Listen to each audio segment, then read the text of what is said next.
ಒಂದು ಕ್ಷಣ ಯೋಚನೆ ಮಾಡಿ, ಪುರಾಣಗಳಲ್ಲಿ ನೀವು ಕೇಳಿರುವ ಒಂದು ನಗರದ ಕತೆ ನಿಜವಾದರೆ ಇದು ದ್ವಾರಕೆಯ ಕತೆ.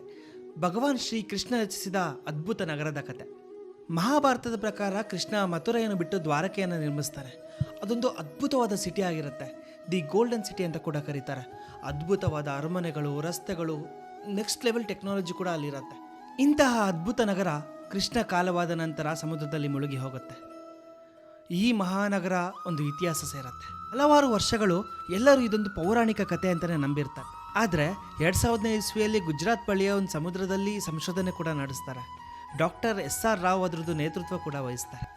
ಅಲ್ಲಿ ಸಿಕ್ಕಿದ್ದನ್ನು ನೋಡಿ ಇಡೀ ಜಗತ್ತು ನಿಬ್ಬರಗಾಗತ್ತೆ.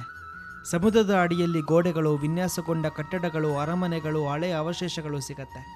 ಎಲ್ಲರೂ ಹೇಳ್ತಾರೆ ಇದು ಕೃಷ್ಣನ ನಗರ ದ್ವಾರಕ ಅಂತ.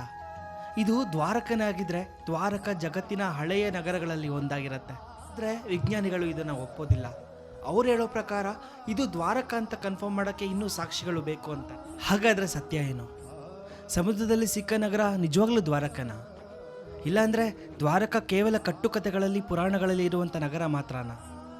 ಬಹುಶಃ ಸಮುದ್ರ ಇನ್ನೂ ತನ್ನೊಳಗೆ ಎಷ್ಟೋ ಸತ್ಯಗಳನ್ನು, ರಹಸ್ಯಗಳನ್ನು ಒಳಗಿಟ್ಕೊಂಡಿರ್ಬೋದು. ನಿಮಗೇನನ್ಸುತ್ತೆ? ಕಮೆಂಟ್ ಮಾಡಿ. ಇದು ನನ್ನ ಮೊದಲ ವಿಡಿಯೋ. ಏನಾದರೂ ತಪ್ಪಾಗಿದ್ದರೆ ಕ್ಷಮೆ ಇರಲಿ. ಇನ್ನೂ ಇದೇ ಥರದ ಕಂಟೆಂಟ್ಗಳಿಗಾಗಿ ಅನಾಮಿಕಾ ಡಿಕೋಡ್ಸನ್ನು ಫಾಲೋ ಮಾಡಿ.